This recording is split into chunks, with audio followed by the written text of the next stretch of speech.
هەشتی مارس ڕۆژی جیهانی ژنان پیرۆز بێت.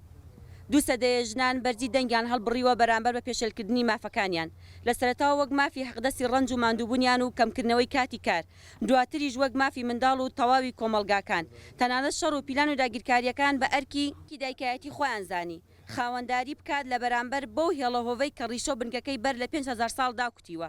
لەسەر بنەمای بەهاکانی دایکە خوداوەند هەنووکە نوێنەرایەتی هێڵێکی نوێی تێکۆشانی دیموکراتیک دەکات، بە تایبەتی ژنی کورد ئەو نوێنەرایەتیەی گەیاندە لووتکەی خۆی.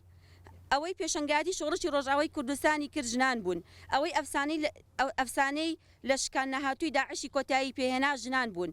لە ئێستادا ئەوەی لە ئێران و ڕۆژهەڵاتی کوردستانیشدا بە فەلسەفەی شن ژیان ئازادی ژنان دەگرێت بە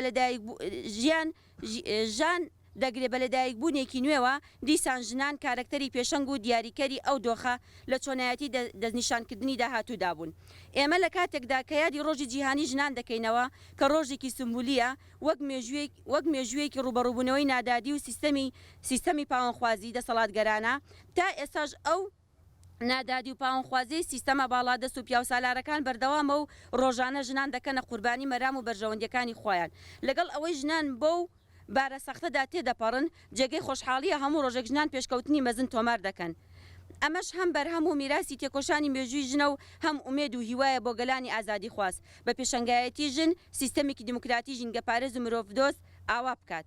بەڕێزان، ئێمە وەک نەریتێکی ساڵانە بە بۆنی 8 مارسەوە کۆمەڵک چالاکی و بۆنە و تایبەت ئاهەنگی بەرفراوان بەڕێوە دەبین، بەڵام ئەم ساڵ پلان و بەرنامەی چالاکیەکانمان جیاوازە و لێرەوە پێتان ڕادەگەێنین و بۆ ڕای گشتی بڵاوی دەکەینەوە. بەداخەوە لە سەروبەندی ئامادەکاریەکانی ئاهەنگی 8 مارسدا بووین، کارەساتی سروشتی بۆ مەلەرزە لە ناوچەکەدا ڕوویدا و بەداخەوە نزیکەی 50,000 مرۆڤ بە تایبەتی لە باکووری کوردستان و ڕۆژئاوای کوردستان بوون بە قوربانی.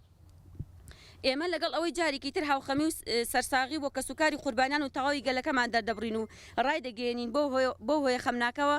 ئێمە لەم ساڵدا هیچ ئاهەنگێک بەم بۆنەوە ڕێک ناخین، بەڵکو بە جۆر و شێوازی دیکە و کار و چالاکیەکانمان بەڕێوە دەبین. سەردانی دایکی شەهیدان و سەردانی گۆڕی شەهیدانی ژن دەکەین. 6 مانگ سەردانی ژنانی ئیشکەر و کرێکار دەکرێت. بەشداری چالاکی نەمامناشتن لە هەواری شار لەگەڵ گروپ و ڕێکخراوەکانی دیکە ڕۆژی 8 مارس ڕێپێوانی ناوەندی بەڕێوە دەچێت لە سلێمانی لە سەهۆڵەکە بۆ پارکی ئازادی، بۆ پارکی نالی. ڕێکخراوی ژنانی ئازادی کوردستان دەستی ژنانی تەفگەری ئازادی 1 سی 2023.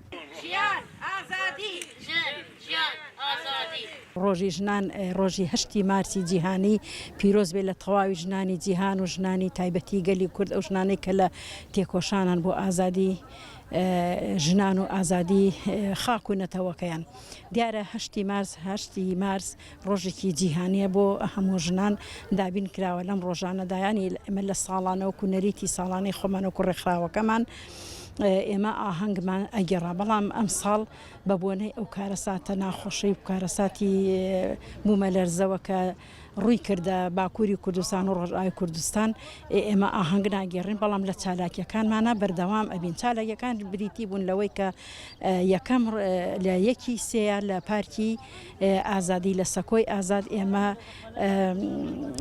بەرنامە و کار و چالاکیەکانی خۆمان پەخش بکەین و بڵاوی بکەینەوە ڕای بگەێنین.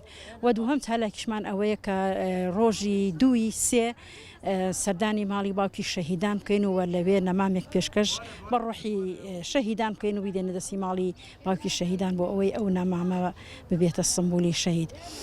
5 سێش کۆنگرەی ستار لە هۆڵی خاک سیمینارێک پێشکەش ئەکات.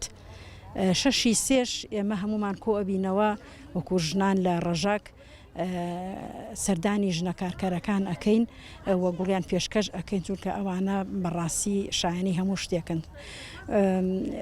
دوای ئەوەش لە هەمان ڕۆژدا ئەچینە پارکی هەواری شار بۆ ڕۆحی پاکی ژینا ئەمینی لە ڕۆژهەڵاتی کوردستان کە ئەو شۆڕشەر لە ئەو هەڵگێسا لەسەر ڕۆحی ئەو ئێستاکەش هەر بەردەوامە بە دروشمی ژن ژیان ئازادی. 16 نەمام ئەچێنین و 16 مۆمیش دا ئەگیرسێنین بۆ ڕۆحی پاکین. 8 مانگیش بە ڕێپێوانێک لە سەهۆڵەکە بۆ پارکی ئازادی، ئەنی هەموو ژنان کۆ ئەبینەوە لەوێەوە ئەو چالاکی ئەنجام ئەدەین.